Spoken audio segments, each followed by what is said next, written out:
Parler quelques mots de japonais, dire bonjour, dire merci, commander au restaurant, c'est cool et c'est déjà un bon début. Mais aujourd'hui, dans cette vidéo, je vais vous raconter mon parcours qui me permet aujourd'hui de parler couramment et de lire des romans en japonais. L'idée derrière cette vidéo, c'est d'essayer de revenir sur les erreurs et les bonnes idées que j'ai eues pendant mon apprentissage du japonais. Comme ça, vous pourrez copier les bons plans et éviter les erreurs. Pour moi, tout a commencé par un voyage au Japon. En décembre 2014, à cette époque, je ne parlais pas du tout japonais. J'avais juste appris les hiragana avant mon voyage, et je savais dire bonjour, merci et 2-3 mots que j'avais chopés dans les animés. Mais à l'époque, qu'on me parle japonais ou chinois, c'était à peu près la même chose. En rentrant de ce voyage, j'ai étudié un peu de mon côté et j'ai essayé d'apprendre un peu en regardant des vidéos, notamment les très bonnes vidéos de Kanji Link, je vous mets un lien dans la description. Mais la grosse erreur que j'ai fait à ce moment-là, ça a été de ne pas apprendre plus que les hiragana. Je n'ai ni appris les katakana ni les kanji, et du coup entre décembre 2014 et septembre 2015, j'ai quasiment pas progressé. Du coup, quand je suis rentré en première année en cours du soir à l'INALCO en septembre 2015, j'avais un niveau de total débutant. Je me rappelle encore mon premier cours. J'étais arrivé une semaine après la rentrée, et le prof m'a tout de suite demandé de lire des kanji de base qui étaient écrits dans le manuel, et j'étais dans une grosse PLS. Des kanji comme higashi, kita, mise, hi, donc vraiment la base, mais en ayant loupé même pas une semaine de cours, j'étais déjà en retard sur le programme malgré le fait que dans ma tête, j'avais commencé le japonais il y a déjà presque 9 mois. J'ai continué l'INALCO pendant 2 ans, et en décembre 2016, j'ai eu mon JLPT N3. Pendant ces 2 années d'INALCO, j'ai appris presque 1000 kanji, mais j'ai très peu parlé japonais. C'est un peu triste à dire, mais même après tout ça, si je prenais un roman pas trop compliqué ou un light novel, c'était encore très difficile. Je dirais qu'à l'époque, il me fallait peut-être 10 minutes pour déchiffrer une page, et pour lire un manga en fonction de la difficulté, ça devait me prendre à peu près 4 ou 6 heures. Pour ce qui est des conversations, tant que c'était simple, j'y arrivais, mais je ne pouvais pas du tout parler librement, et il ne fallait pas non plus que ça aille trop vite. Après ces 2 années à l'INALCO, j'ai bougé de Paris pour continuer mes études de commerce à Lyon. J'ai donc stoppé mon apprentissage du japonais. J'ai continué à essayer de lire un peu tous les jours au début, mais je devais être sur une moyenne de 10 ou 20 minutes par jour, ce qui était peut-être juste assez pour ne pas régresser. J'ai quand même essayé de m'inscrire au N2 en décembre 2017 pour me motiver, mais au final je ne l'ai pas tellement bossé et je l'ai loupé avec 83 sur 180, sachant qu'on ne le valide qu'à partir de 90. En voyant cette note, je me suis dit que je n'étais vraiment pas loin et j'ai décidé de le taffer pour le repasser pendant mon voyage au Japon l'été suivant. Car oui, il n'y avait pas encore de session de JLPT d'été en France à cette époque. Entre décembre 2017 et juin 2018, j'ai terminé mon premier bouquin en japonais. Je l'avais commencé pendant ma L2 de japonais, mais le light novel en question faisait 500 pages et j'ai fait pas mal de pauses avant d'en venir à bout. Avant de repasser le JLPT2 au Japon, j'ai même passé un JLPT blanc où j'ai eu 120 sur 180, mais le jour du test, je suis tombé sur un examen bien plus difficile que celui que j'avais passé en France, et en passant je n'avais pas les bonnes méthodes de révision, je me suis donc retrouvé avec 87 sur 180 à seulement 3 points d'avoir l'examen, et pour le coup ça m'a pas vraiment motivé à faire mieux, et ça m'a un peu coupé la motivation de bosser le japonais. Je me suis quand même réinscrit la même année à la session de décembre en France, et cette fois je l'ai enfin eu, pas avec beaucoup de points, mais 93 sur 180, et le N2 était enfin validé.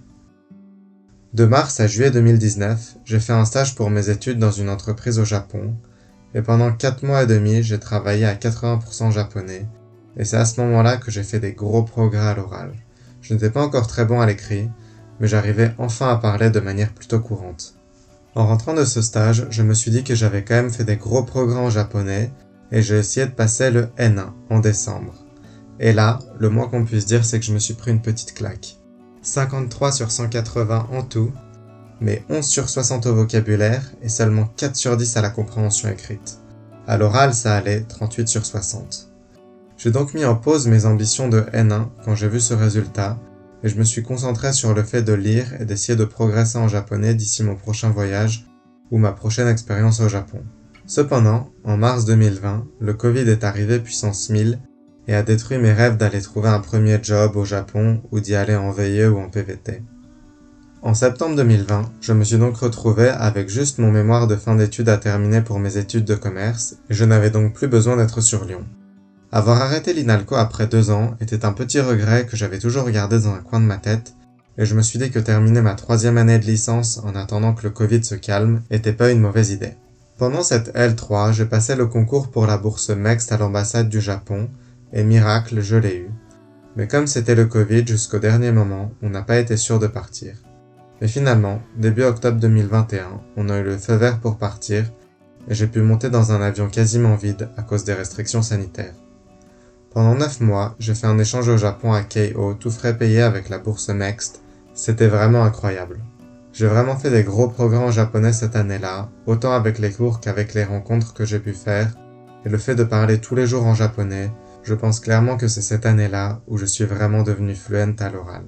À mon retour en France, la bourse MEXT stipule qu'on doit continuer ses études une fois rentré, et l'idée de faire un Master 1 de japonais n'était pas non plus pour me déplaire. C'est donc ce que j'ai fait. En décembre 2022, j'ai donc passé le N1 pour voir où j'en étais, et tout juste certes, mais je l'ai eu sans avoir révisé plus que ça. Je crois qu'en tant que révision pour le JLPT N1, depuis mon retour au Japon, j'avais juste lu 2 petits bouquins en japonais. Je terminais mon Master 1 en juin 2023, et en septembre de la même année, j'ai commencé le PVT que je fais toujours actuellement. Pendant ce PVT, j'ai beaucoup parlé, j'ai lu 3 romans japonais et quelques mangas, et j'ai passé le permis en japonais, ce qui m'a encore considérablement fait progresser. À refaire mon apprentissage du japonais, si je voulais progresser plus vite, j'essaierais donc de 1. Apprendre plus vite les kanji, 2. Plus lire. Aujourd'hui, j'ai lu 14 ou 15 bouquins en japonais, le dernier en date faisait 400 pages et ça m'a pris à peu près 3 semaines en lisant juste dans les transports en commun. J'aurais donc clairement plus rapidement pu lire plus de bouquins. Lire au début, c'est très difficile, mais même si on galère à déchiffrer une page, c'est tellement un exercice qui fait faire des gros progrès que je ne pourrais jamais assez trop le recommander. Et puis en soi, plus un exercice est difficile, plus quand on arrive à surmonter le challenge et qu'on n'abandonne pas, on finit par faire des gros progrès au final. Essayez de plus vite avoir des conversations en japonais, même si je pense que de ce côté-là, je me suis plutôt bien débrouillé. Regardez plus de contenu en japonais, vidéos, films, animés japonais titrés japonais. Je l'ai très peu fait, mais je sais que le peu que je l'ai fait, ça a été très bénéfique. Faire un peu moins de grammaire et un peu plus de par cœur. En effet, si on raisonne trop, si on essaye de tout comprendre de manière logique, parfois ça marche pas forcément. Et au contraire, si on retient des phrases et des structures de phrases complètement par cœur, et qu'on remplace juste les mots ou les verbes à l'intérieur de ces phrases pour former à son tour des nouvelles phrases, c'est parfois un meilleur moyen de progresser. Je pense qu'il faut à la fois de la grammaire et du par cœur, mais il faut pas se concentrer uniquement sur l'un ou l'autre, et de mon côté j'étais plus dans la logique et donc dans la grammaire que dans le par cœur qui m'aurait fait à mon avis beaucoup de bien. Voilà, si la vidéo vous a plu ou que vous avez des questions ou des commentaires, n'hésitez pas, je réponds absolument à tous les commentaires. Dans ma prochaine vidéo, je vous raconterai comment j'en suis venu à passer le permis au Japon et la galère de passer le code en japonais. Merci de m'avoir écouté et à très bientôt.